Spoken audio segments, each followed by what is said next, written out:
Amir, Uranium Energy Corporation, what a great company, I must say. Thanks for taking the time to be here today. And what makes your company so special? Why you are or want to become America's leading uranium producer? Look, I think the biggest thing is the fact that we have fully permitted assets and the infrastructure. We have 2 processing plants. We have a licensed and installed production profile of 6.5 million pounds per year. And this is all coming from projects that are amenable to the in-situ recovery method, which is the lowest cost way and most environmentally friendly way of mining uranium. Much of this capability that we've gained and our leadership position in the US is really the result of 17 years of commitment to development, acquisition, in fact, production, but also our very recent acquisition of Uranium One. Uranium One was previously owned by the Russian government. It's the largest uranium company in the US previously. And late last year, we were able to successfully acquire that company really in a competitive bid process that was conducted.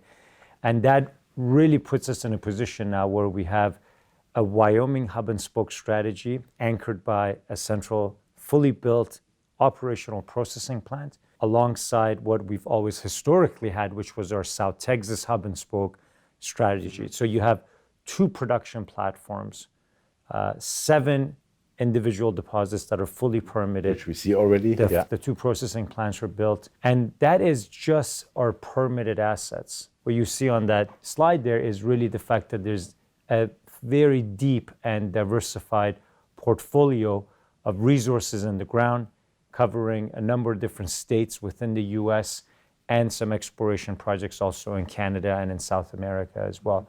So UEC truly, after 17 years of existence, has demonstrated its ability to mine uranium safely and at a very low cost, and to grow into the position today where we have over 100 million pounds of measured, indicated, and inferred 43-101 resources. We've come up also with SK 1300 resources that are the new standard body in the US for reporting resources, demonstrate that we truly are the largest resource holder in the US, especially for in-situ recovery and the most number of permitted in-situ recovery pounds.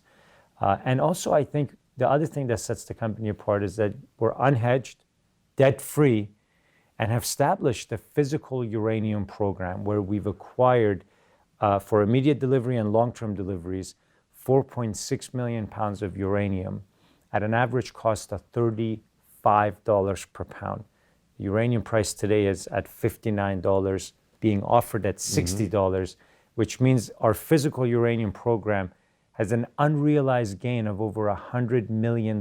That's in addition to $127 million of cash and liquid assets on our balance sheet. And this is really a lot, because especially no debt means that you are not you cannot be pressurized. I love that. And you are free to do what you want.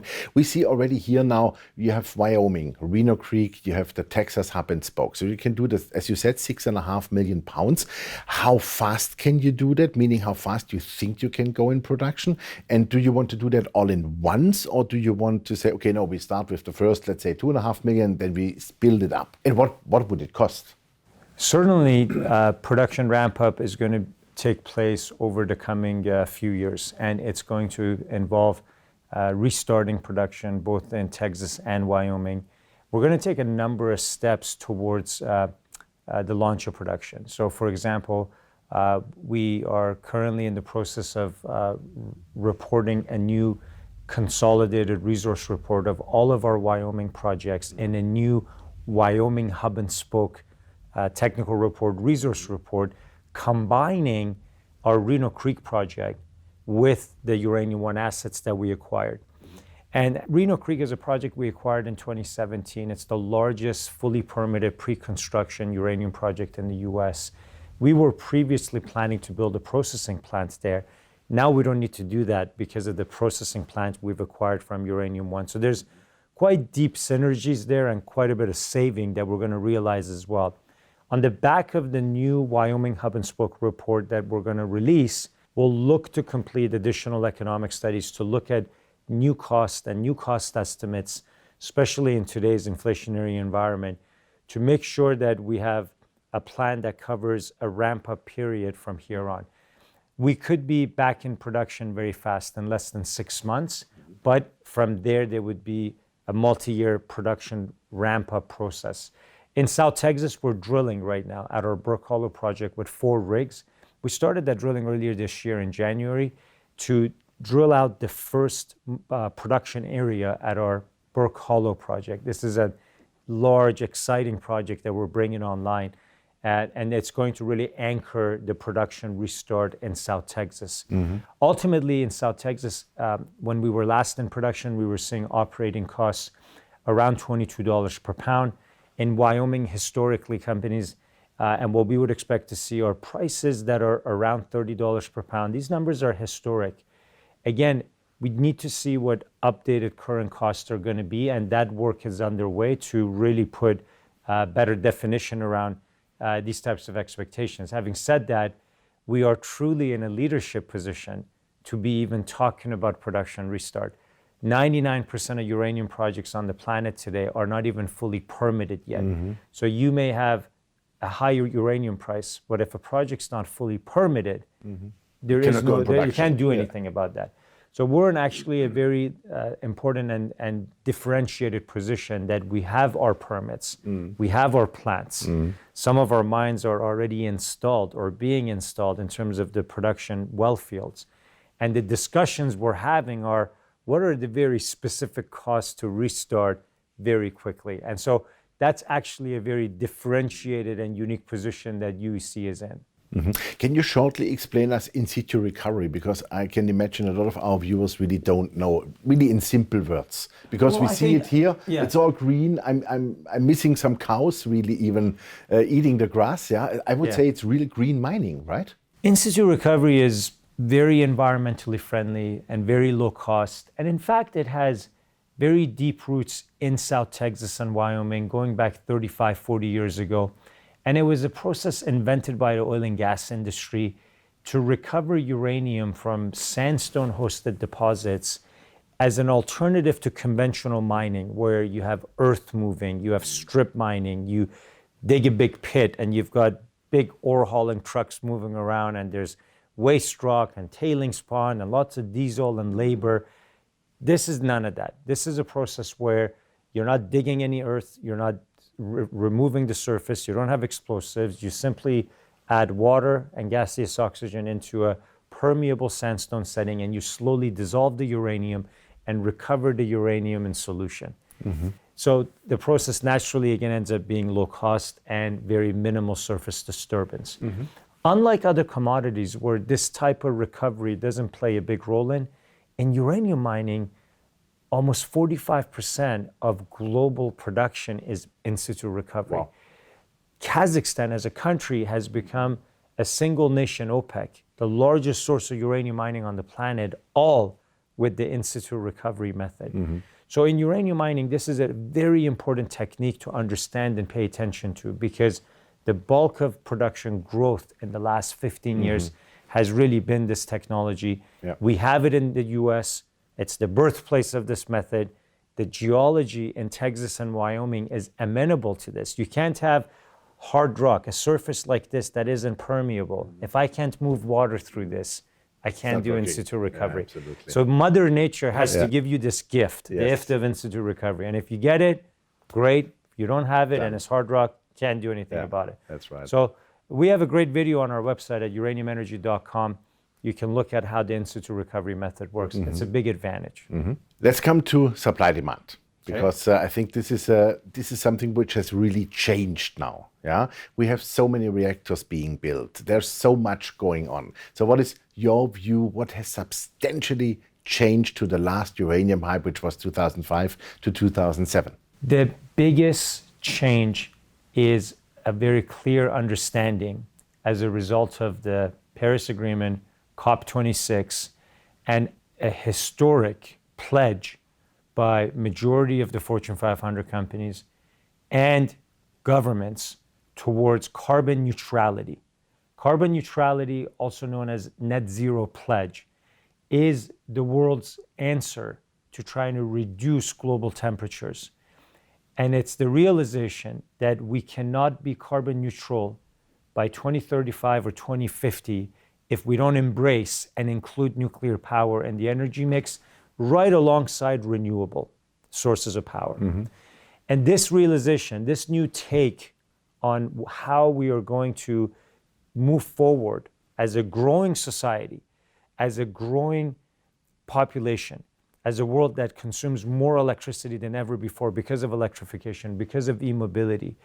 This major trend, combining with the other major trend, the decarbonization, has created a whole new foundation of growth and acceptance for nuclear power. And the growth that we're seeing today for nuclear power in terms of construction is unlike anything we've seen really in history. It is truly global. And the demand that it creates for uranium in 2022 alone is almost 200 million pounds of uranium. Supply of uranium in 2022 will be approximately 136 million pounds, like thereabouts. Well, there's a big gap. And uranium mining doesn't just happen with the flick of a switch. There isn't a major new mine under construction in the world today. So you think about the next 5 or 7 years, it's going to take 5 to 7 years for new mines to come online easily. So then what's the cumulative gap in the next 5 to 7 years? And you're talking about significant numbers, hundreds of millions of pounds of cumulative deficit. And no new mines. Really. And no new mines. And so that's why the uranium price is one of the best performing commodities in the last year to date. Uranium price has gone from $20 to currently roughly at $60 per pound. And it's still no new uranium mines being built. And so then you ask yourself, what's going on here? That's a big move from $20 to $60. And the answer is, well, it's not going to be enough. Because the uranium prices, when we look back to 2007, that it got to $140. In 2010, at $70 per pound. What are those prices adjusted for inflation today? And we're talking about $100 a pound and more. And so the uranium price ultimately here has to move even higher to truly get to levels that creates incentive for new mine development. And then we'll see what happens truly in terms of supply side response to all the demand growth that we're seeing globally. Do you see the small modular reactors, which are highly promoted now, which are like really small nuclear power plants, which can be built out of the truck, I would say. You can really carry them on. Yeah. Do you see that also as a big solution for the future? If you think about anything cool that we're going to do as human beings, right? You think about space travel. You think about trying to go to Mars, like what Elon Musk is trying to do. You think about submarines and aircraft carriers that roam the waters. These run on nuclear power. Microreactors are what fuels space travel. You think about small modular reactors that are being built in areas that don't have big population. This is what individuals like Bill Gates or Jeff Bezos or Elon Musk are all investing in the next generation of reactors, which includes microreactors, which includes small modular reactors. And the investment is translating to actually building these things. TerraPower, the company that Bill Gates co-founded, is building a new small modular reactor in the state of Wyoming on the location of where there used to be a coal-fired power plant. And so, yes, I think this is a very promising area. It introduces so many different interesting applications where how nuclear power can fuel so much of our needs and progress for humanity. Well, Amir, that sounds all promising. Thank you very much. Wish you all the best for Uranium Energy Corporation. And please make sure you go quite fast into production because this world needs your uranium. Thank you, Johan. Thank you. Yeah, ladies and gentlemen, that was Amir Adnani, the CEO of Uranium Energy Corporation. And you heard it, the company is in perfect shape, never has been better. Lots of cash, no debt, 4.6 million pounds of uranium physical. That is really fantastic. And also a lot of shares in uranium royalty, which is a liquid asset. And the company can go within 6 months into production. So I would suggest you check out this beautiful company. My name is Jochen Steiger, Commodity TV in partnership with Lucas Copy TV. Thanks for watching us and bye-bye from Switzerland.